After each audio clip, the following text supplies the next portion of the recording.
நம்ம எல்லாருமே வாழ்க்கையில ஏதோ ஒரு தருணத்துல அடுத்தவங்க கிட்ட உதவி கேட்க தயங்கியிருக்கோம். உதவின்னு நான் மீன் பண்றது இமோஷனல் ஹெல்ப், மென்டலி ஒரு கைடன்ஸ், சப்போர்ட். இப்போ வேலை விஷயமா ஏதோ ஒரு டாஸ்க் நீங்களே ட்ரை பண்றீங்க, பட் அதுல ஒரு கிளாரிட்டி கிடைக்கல. ஆர் பர்சனல் லைஃப்ல ஒரு டஃப்பான சுச்சுவேஷன் ஃபேஸ் பண்ணிட்டு இருக்கீங்க, ஒரு கட்டத்துல மாட்டிக்கிட்ட மாதிரி கூட ஃபீலா இருக்கும். அந்த மாதிரி பிரச்சனையில மூழ்கி போற மாதிரி கூட இருக்குமே தவிர, ஆனா யாருக்கிட்டையும் ஹெல்ப் கேட்க ரொம்ப யோசிப்போம். ஒரு தயக்கம், பயம், வெக்கம். புரியுது. But here's the thing, help கேட்கறது வீக்னஸ் இல்லை, அது ஒரு ஸ்கில், ஒரு ஆர்ட். என்கிட்ட சொல்லியிருக்காங்க, மேம் நீங்க ஹெல்ப் கேட்க சொல்றீங்க, பட் அவங்க யாருமே சரியா ரெஸ்பாண்ட் பண்றதில்ல, நம்மள தப்பா நினைக்கிறாங்க, இப்படி அப்படி. அது எல்லாத்தையுமே இன்னைக்கு கரெக்ட் பண்ணிடலாமா? சரி, ஃபர்ஸ்ட் திங்ஸ் ஃபர்ஸ்ட், ரியாலிட்டி பேசுவோம். ஹெல்ப் கேட்கணும்னு சொல்றது ஏன் ரொம்ப ரொம்ப முக்கியம்? சி, உங்களுக்கு தேவையானது நடக்கிறதுக்காக ஹெல்ப் கேட்க கற்றுக்கோங்கன்னு சொல்லலை. அதையும் தாண்டி it's about relationship building.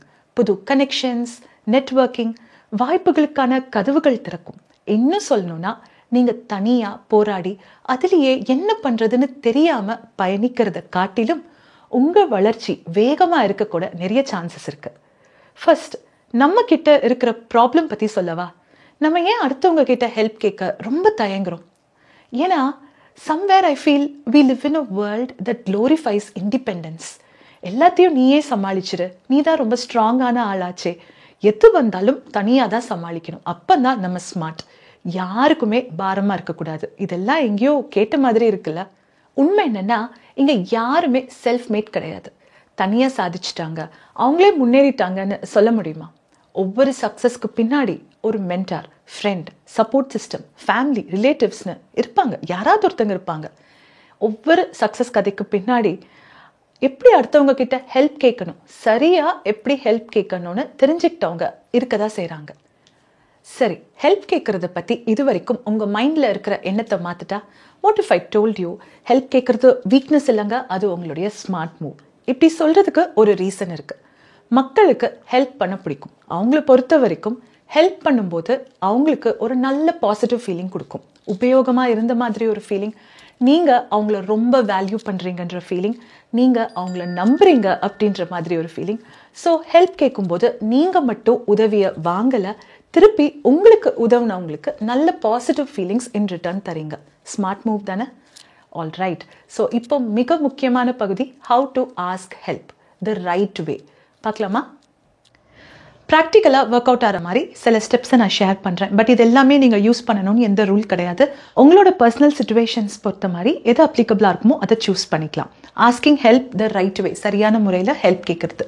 So அதுக்கான first step, B clear and specific. நம்ம உதவி கேட்க போகிறோன்னா முதல்ல நமக்கு தெரியணும் நம்ம எதுக்காக உதவி கேட்குறோம். அதில் 100% கிளாரிட்டியோடு நம்ம இருக்கணும் அண்ட் ஸ்பெசிஃபிக்காக இருக்கணும். அவங்கக்கிட்ட போய் சொல்லும் பொழுது நம்மளே ரொம்ப கன்ஃபியூஸ்ட் ஸ்டேட்டில் இருந்தோம் அப்படின்னா அது அந்த பர்பஸை சால்வ் பண்ணாது. All right. And number 2, choosing the right person. இது ரொம்ப முக்கியம்.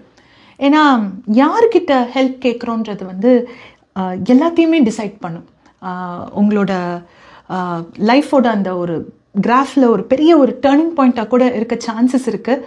ஸோ சில பேருக்கு நாலேஜ் நிறையா இருக்கும், சில பேருக்கு எக்ஸ்பீரியன்ஸ், அனுபவங்கள் ரொம்ப ஜாஸ்தியாக இருக்கும், ஒரு சில பேர்கிட்ட ஸ்கில்ஸ் இருக்கும், ரிசோர்ஸஸ் இருக்கும், அவங்க நல்ல ஒரு கைடன்ஸ் கொடுப்பாங்க, கரெக்டாக ஐடென்டிஃபை பண்ணுவாங்க, இதுதான் பிரச்சனை, இதுக்கு நம்ம இதை செய்யணும் அப்படின்னு கூட சொல்லுவாங்க. ஸோ அதனால ரைட் பர்சனை சூஸ் பண்ணுறது ரொம்ப ரொம்ப முக்கியம். அவங்கள சூஸ் பண்ணிங்கனாலே I think 60% of the problem நம்மளுக்கு அங்கேயே சால்வ் ஆகிடும், சரியான பர்சனை சூஸ் பண்ணி ஹெல்ப் கேட்கும்போது. அண்ட் அடுத்தது என்னவா இருக்கும்? Provide required context. ரெக்வயர்ட் கான்டெக்ஸ்ட்னு சொல்லும் பொழுது இது அடுத்த பாயிண்டோட சேர்த்தே நான் சொல்கிறேன், பி ரெஸ்பெக்ட்ஃபுல் ஆஃப் டைம். இதான் 4th பாயிண்ட். ஸோ இது ரெண்டுத்தையும் நான் ஏன் கப்பல் பண்ணுறேன் அப்படின்னா, நம்ம யார்கிட்ட ஹெல்ப் கேட்க போகிறோமோ சம்டைம்ஸ் நம்மளுக்கு என்ன தோணுன்னா, அவங்கக்கிட்ட நிறைய ஷேர் பண்ணணும், நம்ம சொல்ல வர விஷயத்தை தாண்டி பல டைமென்ஷன்ஸ் நம்ம ஓப்பன் அப் பண்ணுவோம், நிறைய விஷயங்கள் ஷேர் பண்ண ஆரம்பிப்போம். ஸோ அதனால அவங்களுக்கு ஒரு கிளாரிட்டியும் இருக்காது அண்ட் எக்ஸாக்டாக நம்மளோட பிரச்சனை என்னன்னு புரியாது. அண்ட் முக்கியமாக அவங்களோட நேரம் வீணடிக்கிற மாதிரி இருக்கும், பயப்படுவாங்க. மறுபடியும் நீங்கள் அவங்கள அப்ரோச் பண்ணாலே யோசிப்பாங்க, ஐயோ இவங்ககிட்ட நம்ம பேசணுமா, இவங்க ஹெல்ப்னு சொல்லி ரொம்ப நேரம் எடுப்பாங்க. ஸோ இது எல்லாமே ப்ராக்டிக்கலான இஷ்யூஸ் தான்.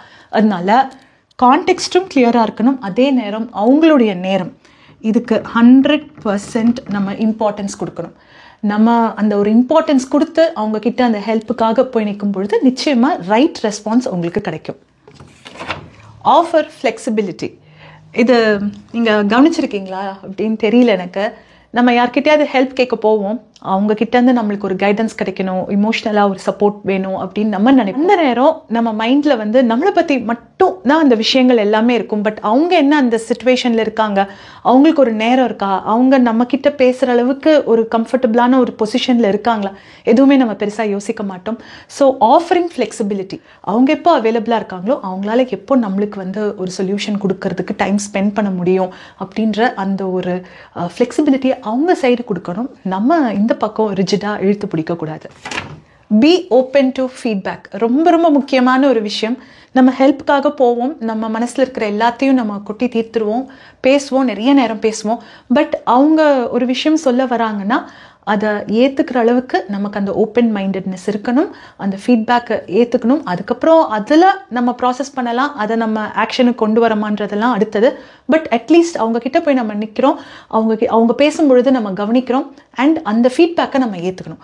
அப்படி இல்லை ஜஸ்ட் புலம்புறதுக்காக நம்ம போய் அவங்கக்கிட்ட நிற்கிறோம் அப்படின்னா அது ஹெல்ப் கேட்கறதுக்கான சரியான மெத்தடாலஜியாக இருக்காது. So please be open to feedback. அடுத்த 2 பாயிண்ட்ஸுமே நம்ம கப்பிள் பண்ணிடலாம். ஸோ ஒன்று வந்து எக்ஸ்ப்ரெஸிங் கிராட்டிடியூட் அண்ட் இன்னொன்று polite and positive language. So இது ரெண்டுமே ரொம்ப ரொம்ப இம்பார்ட்டண்ட். நம்ம யார்கிட்ட எந்த ஒரு கான்டெக்ஸ்ட்டுக்கு நம்ம ஹெல்ப் கேட்டாலும் சரி, ப்ரொஃபஷ்னல் சைடாக இருந்தாலும் சரி, இல்லை பர்சனல் லைஃப்பில் யார்கிட்டயாவது ஒரு அட்வைஸ்க்காக நீங்கள் போனாலும் இந்த கிராட்டிடியூட் ரொம்ப முக்கியம்.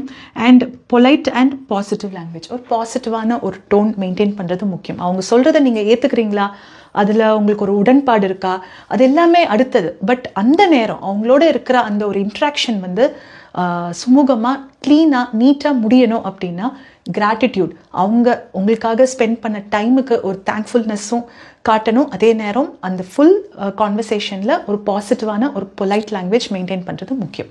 ஸோ இப்போ நான் சொன்ன இந்த 8 பாயிண்ட்ஸ் எல்லாமே வந்து நான் சொன்ன மாதிரி எல்லா சிச்சுவேஷன்ஸ்க்கும் அது அப்ளிகபிளாக இருக்குமான்னு தெரியல. பட் எங்கெங்கே இது எல்லாமே ரொம்ப இம்பார்ட்டண்ட்டான ஆஸ்பெக்ட்ஸ், எங்கெங்கே சூட் ஆகுமோ அங்கே நீங்கள் இம்ப்ளிமெண்ட் பண்ணிங்கன்னா உங்களோட கான்ஃபிடென்ஸ் லெவலும் ஒரு பூஸ்ட் ஆகும், உங்களோட செல்ஃப் ஒர்த் லெவல்ஸ் கொஞ்சம் பூஸ்ட் ஆகும். அண்ட் ஹெல்ப் கேட்கறதுக்கு நம்ம தயங்க மாட்டோம். ஹெல்ப் கேட்க தயங்கலை அப்படின்னாலே நம்மளுக்கு பிரச்சனைகள் வந்தாலும் அதை நம்ம தனியாக நம்ம மாட்டிக்கிட்டு இருக்கோம், தனியாக நம்ம சஃபர் ஆகிறோம், எனக்கு மட்டும்தான் இது நடக்குது அப்படின்னு இல்லாமல் கொஞ்சம் ப்ராட் மைண்டடாக அப்ரோச் பண்ணுவோம், நிறைய பேரோட பேச ஆரம்பிப்போம், நிறைய பேரோட பெர்ஸ்பெக்டிவ்ஸ் நம்மளுக்கு கிடைக்கும் பொழுது அதுவே நமக்கு மனசில் ஒரு நம்பிக்கையும் தைரியமும் கொடுக்கும் அடுத்த ஸ்டெப் எடுத்து வைக்கிறதுக்கு. ஸோ இந்த டாபிக் நிச்சயமாக உங்களுக்கு யூஸ்ஃபுல்லாக இருந்திருக்கும்னு நினைக்கிறேன். யாரெல்லாம் ஹெல்ப் கேட்க தயங்குறாங்களோ அவங்களுக்கு கூட இந்த வீடியோ ஷேர் பண்ணுங்கள், அவங்களுக்கும் யூஸ்ஃபுல்லாக இருக்கட்டும். மறுபடியும் வேற ஒரு எபிசோடில் உங்களை சந்திக்கிறேன். Until then, take care. Bye.